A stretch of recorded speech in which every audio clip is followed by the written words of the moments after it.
నమస్తే అండి. అందరూ బాగున్నారా? నేను కూడా చాలా బాగున్నాను. మీ అందరూ కూడా బాగుండాలని కోరుకుంటున్నాను. సమయం దొరికినప్పుడల్లా వాకింగ్ చేయడం అలవాటు చేసుకున్నాను. ఒక ఇల్లాలికి క్షణం కూడా తీరిక ఉండదు. కానీ తప్పకుండా మనం ఒక మంచి అలవాట్లు రోజు రోజుకి పెంచుకోవాలి, నేర్చుకోవాలి. నేను కూడా అదే టైపు. సరేనండి. ఈ వీడియోలో వచ్చేసి మీకు 2 పండుగల గురించి చూపెడదాం అనుకుంటున్నాను. ఒకటి మొన్న జరుపుకున్న రిపబ్లిక్ డే గురించి, అలాగే మరొక పండగ వారం క్రితం జరుపుకున్న సంక్రాంతి పండగ. ఈ 2 మీకు ఈరోజు మేము ఎలా జరుపుకున్నామో చూపెట్టాలనుకుంటున్నాను. మా పిల్లల కోసం రిపబ్లిక్ డే రోజున డ్రెస్సెస్ని రెడీ చేస్తున్నాను. నేనేం చేస్తున్నానంటే ఇస్త్రీ చేస్తున్నానండి. ఇస్త్రీ పెట్ట మాకు లేదు. పక్కింటి వాళ్ళని అడుగుదామంటే వాళ్ళు వేరే లెవెల్కి వెళ్ళిపోతున్నారు. కనీసం ఇస్త్రీ పెట్ట కూడా కొనుక్కోరా అని అన్నట్టు గులుగుతున్నారు. వాళ్ళని అడగడం ఎందుకని నా స్టైల్లో నేను పిల్లల బట్టలు ఇస్త్రీ చేస్తున్నాను. నా బాధని మీతో షేర్ చేసుకుందాం అనుకుంటున్నాను. మా పక్కింటి ఆవిడని ఇస్త్రీ పెట్టని అడిగాను చెప్పాను కదా. సరే తనకి నచ్చితే నాకు ఇవ్వచ్చు, లేదంటే లేదని చెప్పొచ్చు. కానీ మా పరిస్థితిని హేళన చేసి మాట్లాడకూడదు కదా. మనం అడిగితే ఏదైనా లేదని చెప్తారు. కానీ మనతో అవసరం పడి ఏదైనా అవసరం ఉంటే ఇచ్చేవరికి వెళ్ళరు. మనకే షేమనిపించి ఇవ్వాలి తప్ప వాళ్ళైతే వెళ్ళరు.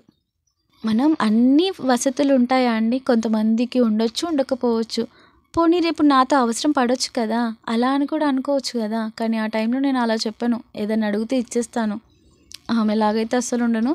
సరేనండి, ఇక మా లొల్లి మీకెందుకులే అండి. ఇక మా ఆయనకి చెప్తే పర్లేదులే, మనం పక్కింటి అత్తమ్మ దగ్గర ఇస్త్రీ చేపిద్దాము అని చెప్పేసి నాకు ఒక 100 రూపాయలు ఇచ్చి డ్రెస్సులు తీసుకెళ్ళి ఇస్త్రీ చేయించమన్నారు. 100 రూపాయలు ఎందుకు వేస్ట్ చేయడం అని చెప్పి నేను ఈ స్టీల్ చెంబులతో ఇస్త్రీ చేస్తున్నాను. నీళ్ళని బాగా మరగబెట్టి ఇలా చెంబులో పోసి ఈ విధంగా ఇస్త్రీ చేస్తున్నాను.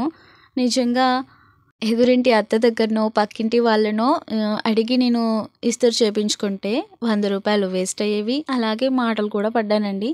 అందుకే వీళ్ళ వల్ల నాకైతే 100 రూపాయలు సేఫ్ అయ్యాయి. అలాగే వాళ్ళ దగ్గరికి వెళ్ళి ఇంకా ఏది అడగకూడదని కూడా నాకు ఒక మంచి ఆలోచన అయితే వచ్చింది.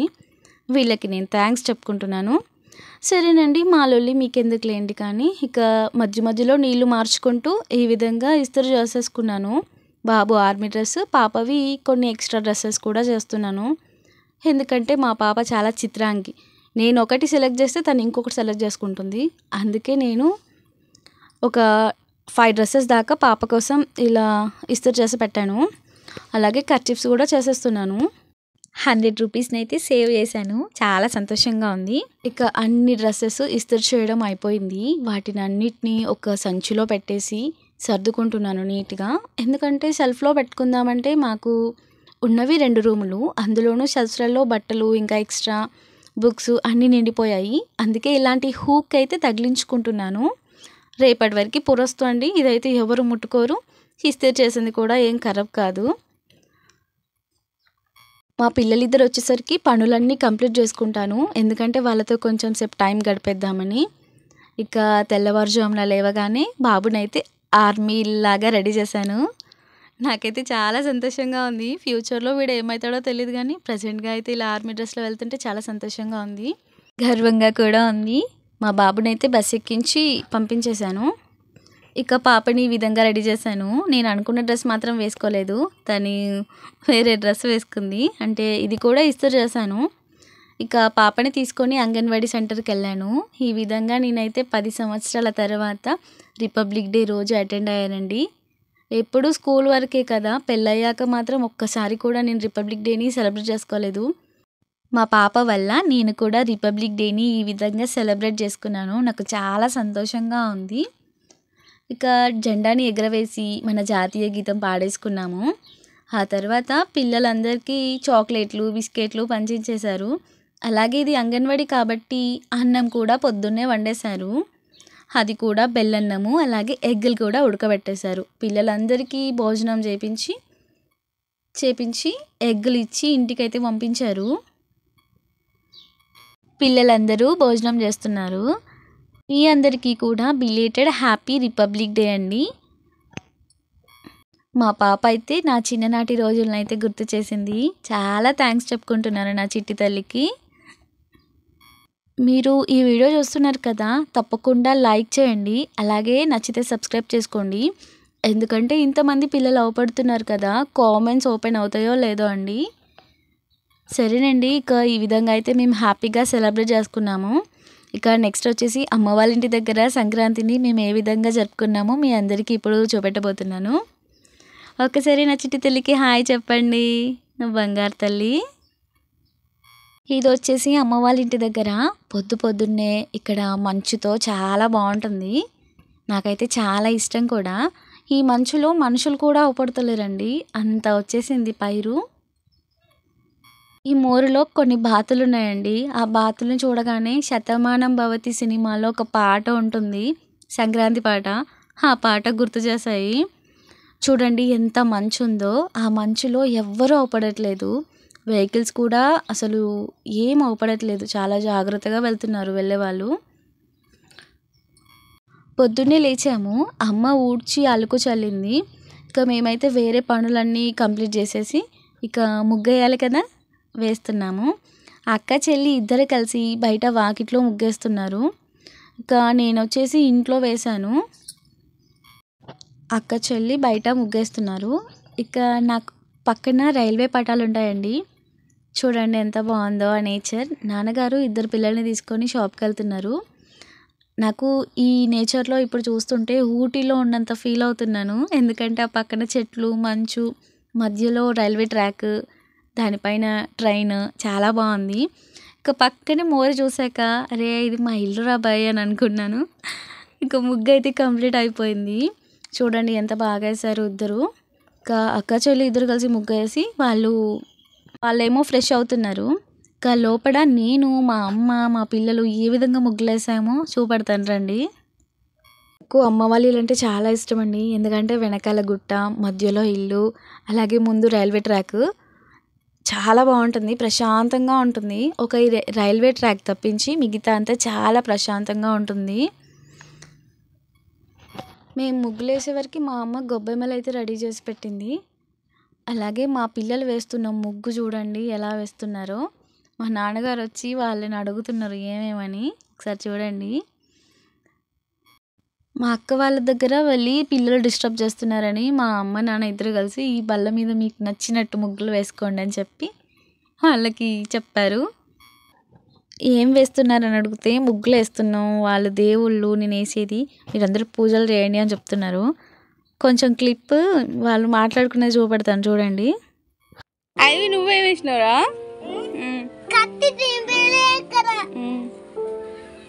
అరే బాగా వేసిల్రా మీరు. ఇవేంటిరా? అవేంటి?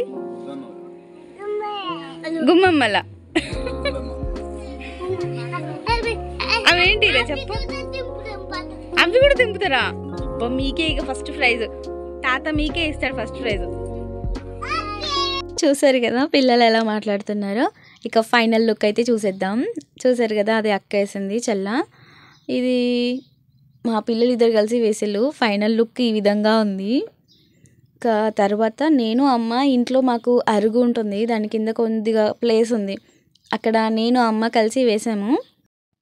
ఇక్కడ వచ్చేసి అమ్మ వేసింది. అమ్మ పని అయిపోయిందని చెప్పేసి టీ తాగుతుంది. ఇక నేను వేసే ముగ్గు చూద్దురండి. ఇదేనండి నేను వేసిన ముగ్గు. సంక్రాంతిని మొత్తం ఇందులో దింపేశాను. చిన్న గుడిసె, ఆవు, అలాగే కైటు, సూర్యుడు, కుండలోంచి పొంగుతుందన్నట్టుగా వేశాను. అలాగే వరి మొక్కలు కూడా వేశాను. ఈ విధంగా నేనైతే ముగ్గేశాను. ఇక ముగ్గులన్నీ వేశాక మా నాన్నగారు మాకు ఒక ప్రైజ్ ఇచ్చారు. అదేంటంటే ముందుగా మా పిల్లల ముగ్గులు బాగున్నాయి అని చెప్పేసి వాళ్ళకి ఒక ఐస్ క్రీమ్ కొనిచ్చారు. అండ్ మాకు కూడా కొనిచ్చాడు. అదే ఒక పెద్ద గిఫ్ట్ మాకు. మా నాన్న ఏది ఇచ్చినా మేమైతే గొప్పగా ఫీల్ అవుతాము. ఇక నాన్నగారు మాల ధరించడం వలన మేము నాన్ వెజ్ అయితే వండట్లేదు. అందుకే మసాలా వంకాయ కూర చేస్తున్నాము. మసాలాని మొత్తం ప్రిపేర్ చేసేసుకొని వంకాయలు కట్ చేసుకొని మసాలా మొత్తం అందులో పెట్టేసినాం. ఆ తర్వాత ఆయిల్ పోసి పచ్చిమిర్చి అవి వేసాక ఆ తర్వాత ఈ మసాలాలో మొత్తం నీళ్ళు వేసి ఆ పోపులో పోసేసాము. ఇంకా బచ్చప్పాలు చేస్తుంది మా అక్క. చాలా బాగా చేస్తుంది. నేనేమో ఈ కర్రీ వండుతున్నాను. ఇక పూర్తిగా దాంట్లో వాటర్ కలిపి మిక్చర్ మొత్తం అందులో వేసేసాము. మసాలా, పసుపు అన్నీ కూడా వేస్తున్నాను మళ్ళీ. ఇది మాకు మాత్రమే, మా నాన్నగారికి కాదు. మా నాన్నగారికి పప్పుచారు, ఆలు ఫ్రై, ఇంకా అప్పడాలు వేయించి నాన్నగారి కోసం అన్నీ ప్రిపేర్ చేశాం. వంకాయ కుర్మా రెడీ అయిపోయింది. ఇంకా అమ్మ వాళ్ళ ఇంటి దగ్గర ఈ సంక్రాంతిని చాలా సంతోషంగా జరుపుకున్నాము. ఈ కిటికీలో నుంచి చూస్తుంటే మనసుకు చాలా ప్రశాంతంగా ఉంటుంది. అమ్మ ఇక్కడుండి వంట చేస్తూ అలా ప్రకృతిని గమనిస్తూ ఉంటుంది. అలాగే ఎన్ని ట్రైన్లు పోతున్నాయో అవన్నీ లెక్క పెట్టుకుంటూ ఉంటుంది. ఆ ట్రైన్లను బట్టే మా అమ్మ పనులు కూడా చేసుకుంటుంది. ఈ ట్రైన్ వచ్చేవరకు ఈ పని అయిపోవాలని అలా పెట్టుకుంటుంది అనమాట. ఇక ఆ తర్వాత మేము అన్ని రకాలుగా వండేసుకొని ఇక ప్రశాంతంగా భోజనం చేసుకొని మిగిలింది మా పక్కింటి వాళ్ళకు కూడా కొద్దిగా ఇచ్చాము. ఇక మేమందరం భోజనాలు చేసి కాసేపు హాయిగా కూర్చున్నామండి. ఆ తర్వాత పక్కింటి వాళ్ళు పిల్లలు కైట్లు ఎగరేస్తున్నారు. అవి చూడడానికి బయటకు వచ్చాము. మా పిల్లలకి ఏమో ఎగరేస్తలేదు, వాళ్ళేమో ఏడుస్తూ ఉన్నారు. వాళ్ళకి కొద్దిగా అలా ఆడిపించి ఇంట్లోకి వెళ్ళిపోయాము. సంక్రాంతికి చేసుకున్న అప్పాలు, అలాగే ఇంకా ఈరోజు చేసుకున్న కొన్ని వంటలు అన్నీ ఓ బ్యాగ్లో సర్దేసింది. ఎందుకంటే మా నాన్నగారు మా ఊరు వెళ్తున్నారు, మా నాన్నమ్మ కోసం ఇవ్వడానికి వెళ్తున్నాడు. అలాగే అక్కడ కొంచెం పొలం పని ఉందని. నానమ్మ రావచ్చు కానీ ఇప్పుడు వచ్చేటట్లేదు, తర్వాత పండుగ అయిపోయాక వస్తా అని చెప్పింది. ఇక ప్రజెంట్గా మా నాన్నగారు అయితే ఊరు వెళ్తున్నాడు. ఇక ఇవ్వండి మా సంక్రాంతి ముచ్చట్లు. మీరు ఎలా చేసుకున్నారో చెప్పండి. తప్పకుండా ఒక లైక్ ఇవ్వండి. వీడియోలో ఏదైనా చిన్న చిన్న మిస్టేక్గా ఏదైనా మాట్లాడుంటే క్షమించండి. తప్పకుండా నా ఛానల్కి సపోర్ట్ చేయండి. ఉంటానండి, బాయ్.